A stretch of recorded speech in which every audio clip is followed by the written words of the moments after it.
So I started this sport just to get more fit.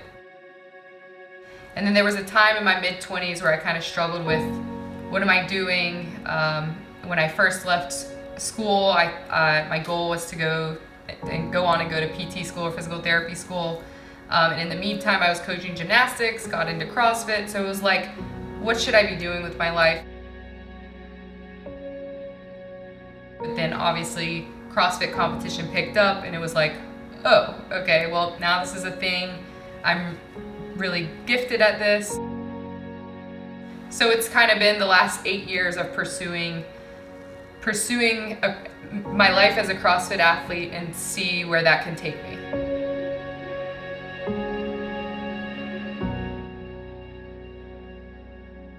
I get stuff like this every once in a while, not super often. I mean, you get messages on social media, but you don't often get a handwritten letter anymore.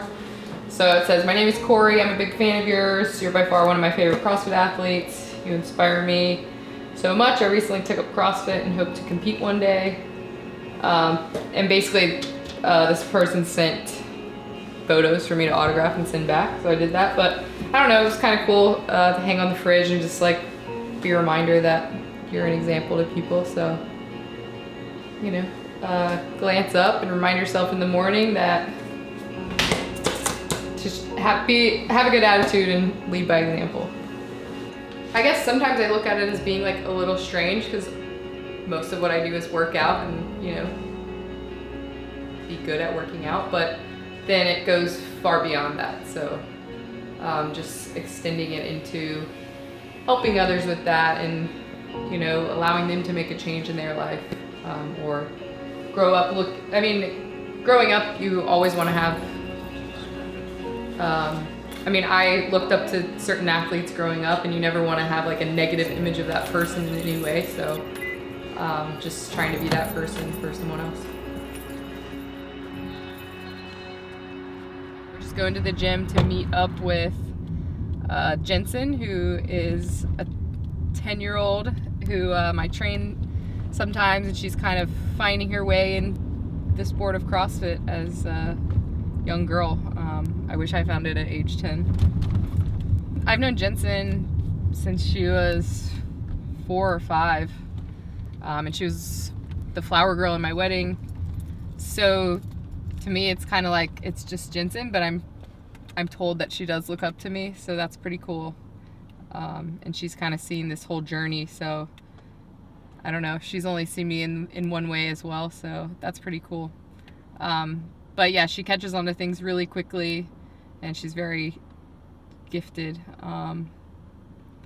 But just seeing a young girl looking forward to coming to the gym and working out is even better. I think her mom, Robin, feels like her friends think she forces Jensen to go to the gym, but it's the opposite. Jensen is pretty much dying to come to the gym any chance she can get.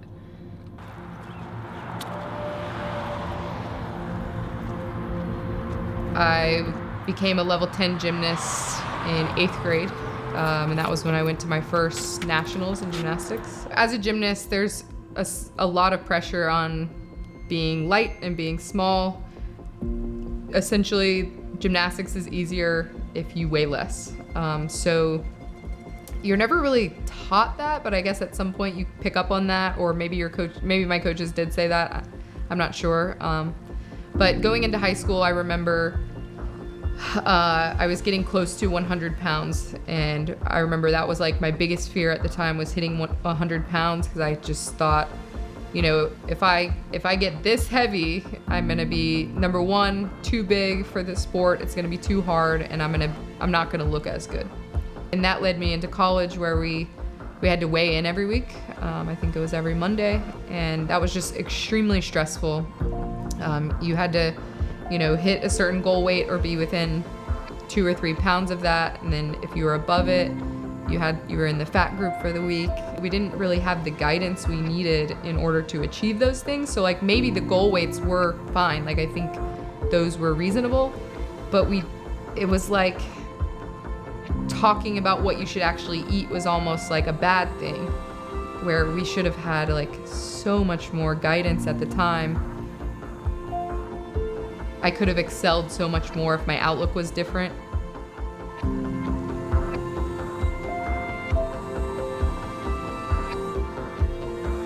You know, people see you compete and they see you on the big stage, and they think it's really cool that you accomplished this workout in a certain amount of time or a certain amount of reps, or you did this skill that you didn't think was possible. And I hope people take that and they see that and they relate it to getting their first pull-up, and they know that that's just as significant as what we did on this big stage. It's just as important as what they're accomplishing in their own gym. Progress is progress, and I think that's one of the best parts about fitness or CrossFit as a sport, is just celebrating progress. Like that's the highlight of coaching people, is just seeing a change in mindset. Like whether you look at nutrition differently now, or you're focusing on your performance, and then all of a sudden you make changes in your body because you were so focused on your performance and you're now in the gym consistently. I think it's progress that's the main thing that shapes people throughout life, and that's something that CrossFit has offered so many people in this community environment.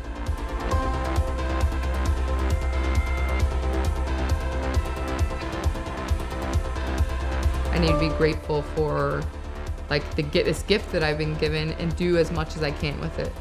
So up to this point, I think that I've done that through competing, but I'm hoping after this to use the gift of athletics to just continue to help other people in any capacity. I guess just accepting that you don't have to only do this through competing, like you can do it in other ways. And that's really, I've been able to do that this whole time through CrossFit Terminus, so kind of like enjoying those small victories that you get on a daily basis coaching people.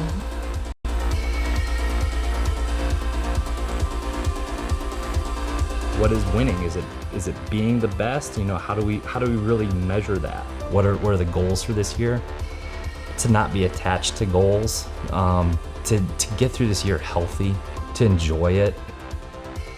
I think family is one of the most important things, and that's something that Ben and I want to try to start a family after this, and then teach them the importance of all this, teach them the importance of fitness.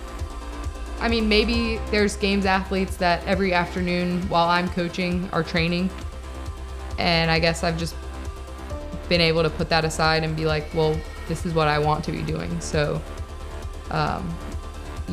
if I don't win the games, it's okay. I was able to do some other things in the meantime.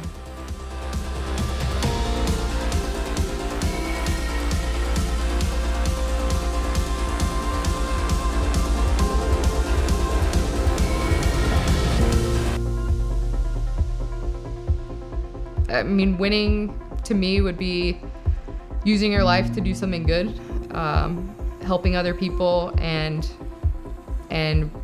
having wholehearted relationships with your family and your friends. And I don't think it's enough to just spend your life in a gym to see what's out there and really fully enjoy every day. Plenty of people enjoy just training, but that it seems like that's not quite enough.